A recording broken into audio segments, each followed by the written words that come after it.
Oke, kembali bersama saya dalam Dialog Lugas bersama Tut Yendi. Kita obrol lagi nih sama komandan kita. Pak Joko, ini tentu saja dalam kita mengatasi keamanan, menjaga keamanan masyarakat ini, kita harus koordinasi dengan instansi-instansi lain. Betul, nah, tentu saja di antara satu instansi dengan instansi lain ini ada aturan-aturan mereka masing-masing. Nah, bagaimana kita saling koordinasi supaya tidak saling tabrak aturan itu gimana nih Pak? Betul. Ya. Ya, untuk koordinasi dengan instansi-instansi terkait ini sebenarnya kalau kita sendiri kita ada forum Forkopimda. Forum Forkopimda. Jadi di situ kita sering berdialog, komunikasi, bagaimana mengatasi masalah yang ada di wilayah, termasuk juga di luar Forkopimda ini mungkin ada kegiatan-kegiatan yang kita sering laksanakan bersama, rapat-rapat bersama, rapat koordinasi bersama. Seperti itu Pak. Jadi harapannya ya tidak ada saling benturan antara satu bidang lain. Koordinasinya terus gitu lah ya. Ya betul. Ya. Oke. Yang di bawah ini Pak Supri, bagaimana ini penerapan di bawah supaya tidak saling bentur ini Pak? Ya seperti yang disampaikan sama komandan tadi. Iya. Di tingkat bawah tentunya kita ada tingkat kecamatan, itu ada Puspika atau Surpimpinan Kecamatan. Iya. Jadi kita di situ sering adakan rakor di tingkat kecamatan membahas tentunya apa-apa yang akan ke depan kita kerjakan atau kita lakukan. Ya tentunya di situ hadir dari Koramil, dari pihak kecamatan atau dari Polsek. Jadi kalau mungkin tadi komentar di tingkat Forkopimda, kalau kita di tingkat Puspika, kita juga sering ada rakor untuk membahas tentang kemajuan di tingkat kecamatan. Oh gitu ya Pak ya. Jadi semuanya bisa berjalan sama-sama. Sama-sama. Jadi ada tahap-tahapan atau tingkatan yang kita mungkin ke bawahnya lagi di desa, kita berkoordinasi dengan kepala kampung dan juga Babin Kaptipmas. Iya.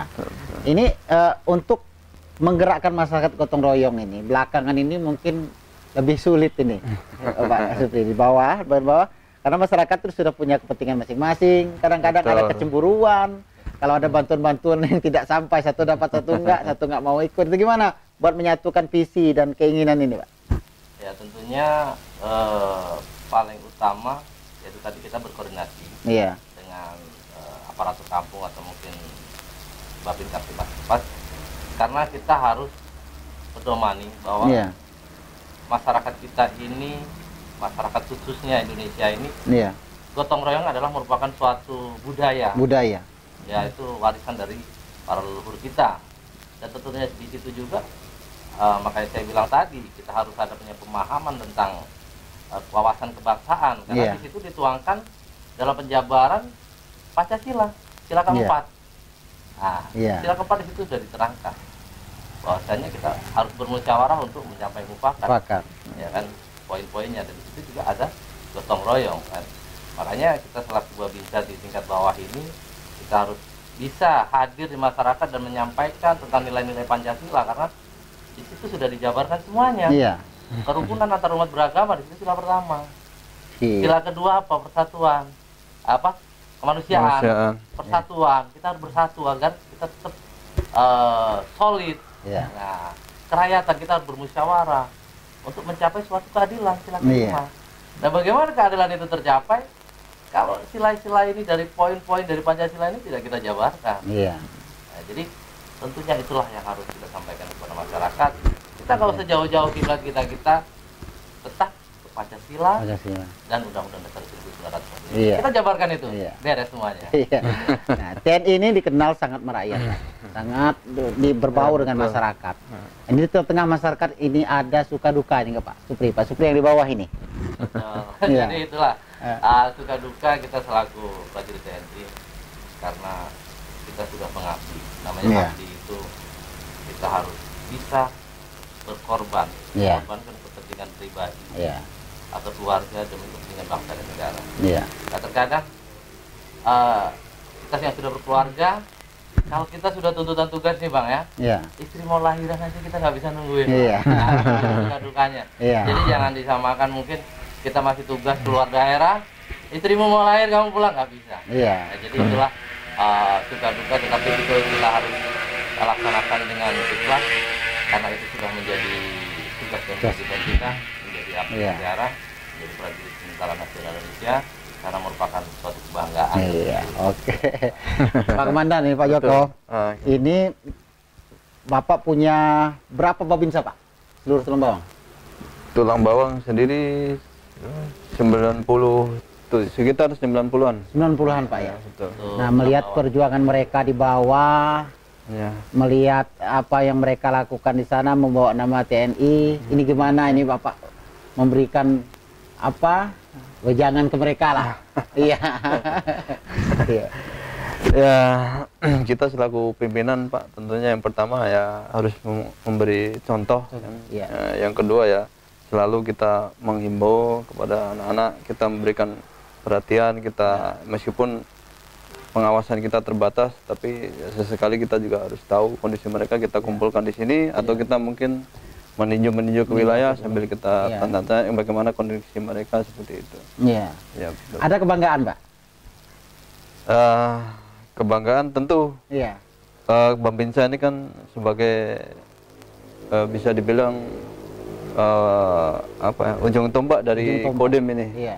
Jadi ujung tombak dari Kodim ini, ya, apapun baik buruknya Kodim ini tergantung yang di bawah, seperti itu saya rasa. Gitu. Ya, alhamdulillah selama ini selalu harum Pak ya. Insya Allah, mudah-mudahan selamanya selalu harum. Selalu. Ya, jadi oke, kita sekarang ini beralih. Ini lagi jadi masalah dunia, masalah Indonesia, masalah kita di sini, masalah COVID-19. Betul. Nah, untuk tulang bawang ini alhamdulillah ada, tapi itu juga dari luar. Dari luar. Ini ya, masih dalam keadaan bisa bisa diatasi lah. Gitu. Bagaimana kita dari Kodim ini mengatasi itu dan beri pengarahan ke bawah? Siap, betul. Ya. Yang pertama ya kita ke masyarakat tentunya menghimbau bahwa kaitannya dengan COVID ini kita pertama tidak panik, Pak. Tidak usah panik, namun kita tetap waspada. Kita juga selalu intinya baik secara formal maupun kegiatan-kegiatan Babinsa di masyarakat kita melaksanakan penertiban terkait dengan protokol kesehatan. Kalau patroli bersama kita hampir tiap hari kita laksanakan dengan instansi lain baik BPBD, kemudian kepolisian, termasuk dinas-dinas terkait dari Pemda. Kita patroli bersama dengan sasaran-sasaran yang sudah terjadwal. Itu yang secara formalnya. Di luar itu juga saya selalu menghimbau kepada Babinsa agar selagi menekankan ke masyarakat, ya, selagi tidak usah panik, tapi tetap kita harus mematuhi protokol kesehatan. Pakai masker, jaga jarak, rajin cuci tangan, kemudian menghindari kerumunan seperti itu. Ya alhamdulillah memang tulang bawang ini relatif lebih sedikit, sedikit mungkin dibanding terutama di wilayah Lampung dan sekitarnya. Namun bukan berarti kita terlena di situ, kita tetap harus waspada. Karena kita tidak tahu bagaimana kemungkinan ke depan. Seperti itu. Lebih baik kita siap dulu dengan kebiasaan yang kita baru, kebiasaan adaptasi kehidupan kita yang baru, pakai masker, jaga jarak dan sebagainya, supaya terhindar dari masyarakat pandemi ini tidak menyebar di lingkungan kita. Kemudian juga masyarakat tetap bisa produktif untuk kegiatan mereka masing-masing seperti itu. Betul Pak ya? Iya betul. Saya kembali lagi turun Pak Supri ini. Gimana ya untuk garisan bawah? Ini Pak Supri. Oke, jadi baik Bung. Jadi untuk tingkat bawah atau tingkat desa seperti yang kita dampingin adalah selaku Babinsa. Di situ tentunya kita harus menjalankan apa yang menjadi instruksi pemerintah, yaitu semaksimal mungkin di tingkat bawah kita juga harus berkoordinasi dengan aparatur tingkat kampung. Jadi baik Babin Kamtipmas atau mungkin kepala kampung. Ya tentunya yang harus kita tekankan yaitu tentang protokol kesehatan, karena di kampung inilah kadang masyarakat masa bodoh, tetapi itulah kita harus kita rutin kita sampaikan tidak bosan-bosan, karena itu adalah salah satu tugas dan tanggung jawab kita untuk mengingatkan, untuk menyampaikan dan selalu menginstruksikan kepada masyarakat bahwa kesehatan itu sangat penting. Lebih baik kita menjaga daripada kita mengobati. Jadi tidak bosan-bosan, yaitu tadi kita harus sampaikan dan berkoordinasi dengan aparatur kampung setempat untuk selalu mentaati protokol kesehatan, dan yang paling utama adalah kita jaga kesehatan karena virus itu tidak akan pernah atau mungkin akan takut dengan orang yang sehat. Iya. Tapi kalau kita sendiri nggak bisa sehat, ya nggak usah corona yang datang, virus lain pun akan datang, gitu Bang. Oke, jadi selama bertugas di bawah ini tentu ada kendala Pak ya, ini di bawah TNI ini dalam hal menyadarkan masyarakat baik itu di fasilitas pendidikan, fasilitas ibadah itu suka fanatisme masyarakat itu kuat. Kadang mereka merasa ada paham kalau bukan Tuhan yang mematikan seseorang maka tidak akan. Nah, itu yang agak sulit kita kendalikan. Bagaimana itu Pak suka dukanya di bawah? Ya betul, tentunya itu merupakan suatu kendala ya, kendala, tetapi dengan kita rajin menyampaikan, dengan kita tidak bosan-bosannya menghimbau kepada seluruh lapisan masyarakat, baik itu tokoh masyarakat, tokoh agama, tokoh pemuda dan lain-lain, tentunya semua itu walaupun ada kendala, insya Allah semakin ke depan masyarakat akan semakin paham, ya, tentunya akan semakin sadar bahwa ini ancaman ini bukan ancaman yang sifatnya nyata terlihat, tetapi siapapun bisa terkena. Jadi ya kita tidak bosan-bosan walaupun ada kendala harus tetap kita sampaikan. Itu. Terus Pak ya. Kita ke Pak Roni nih. Bisa diceritakan ini latar belakang keluarga kita ini Pak Roni? Ya. Ya. Saya anak seorang petani. Ya. Mungkin sehari-hari saya membantu orang tua, seperti menanam singkong, menanam jagung, mengambil upah. Mungkin pernah terbayang sebelumnya ingin mendaftarkan diri untuk menjadi seorang prajurit. Tapi dengan ekonomi dua orang tua yang tidak memungkinkan. Tapi saya tidak pernah putus asa untuk mendaftar sebagai seorang prajurit. Karena nasib sudah ada mungkin. Jadi saya untuk menghimbau kepada masyarakat Lampung, khususnya untuk pemuda-pemudi, khususnya Menggala atau Mesuji sekitarnya, ini loh saya bisa jadi anak seorang petani yang bisa menjadi seorang prajurit. Mungkin memang saya dari orang yang tidak mampu, tapi saya ingin kedua orang tua saya menjadi yang lebih baik. Dan juga saya alhamdulillah berkat kedua orang tua saya, alhamdulillah saya bisa jadi seperti sekarang ini. Dan alhamdulillah juga bisa dipulangkan ke daerah tanah lahir saya sendiri. Nah, jadi memang nggak menggunakan dalam arti ya kita makan minum menggunakan dana, artinya buat kita kan, artinya yang untuk hal-hal yang di luar daripada ketentuan itu nggak ada ya? Tidak ada. Ya, artinya dari adik Roni sendiri, walaupun dari keluarga tidak mampu, bisa masuk asal punya keinginan kuat dan Kodim membimbing. Oke. Terima kasih.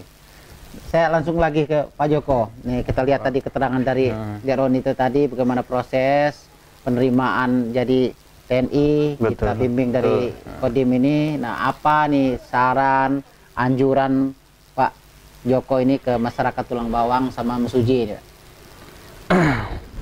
Terkait rekrutmen TNI, ya khususnya saya menghimbau kepada masyarakat ataupun warga di Tulang Bawang Mesuji yang menjadi wilayah teritorial dari Kodim 0426 Tulang Bawang. Perlu kami sampaikan bahwa rekrutmen TNI ini tidak dipungut biaya. Jadi artinya sekarang juga sebagai contoh dari Pak Roni ini, dia direkrutmen, dia juga kembali ke wilayah masing-masing. Wilayah masing-masing untuk mengabdi di wilayah masing-masing untuk mengembangkan, mungkin membantu daerah masing-masing. Sekali lagi, ini adalah peluang yang besar. Jadi kebijakan dari Bapak Kasat ini adalah peluang yang besar yang mungkin tidak bisa yang bisa kita manfaatkan, ya. Kita mungkin dari warga yang punya cita-cita untuk menjadi TNI, ini peluang yang besar. Sekali lagi Saya sampaikan tadi tidak ada biaya paspornya yang dipungut dari rekrutmen TNI ini, Pak. Oke, saudara, kita telah mendengar pemaparan bersama dari Kodim, dari Babinsa, dan dari Dek Roni yang tadi barusan keterima jadi anggota TNI. Dan kita telah sama-sama mendengar pemaparan tentang peranan TNI yang begitu aktif di dalam masyarakat untuk memeringankan beban masyarakat di bidang ekonomi, pendidikan, dan di bidang sosial. Bahkan memberikan bantuan-bantuan ke masyarakat yang kurang mampu. Jadi kita di sini akan terbuka pikiran mengenai fungsi TNI pada saat ini telah meluas sebegitu aktifnya di dalam masyarakat. Kami telah menyajikan bersama, mudah-mudahan Anda akan tercerahkan. Kita akan kembali bertemu di Digas di tema yang berikutnya. Assalamualaikum warahmatullahi wabarakatuh.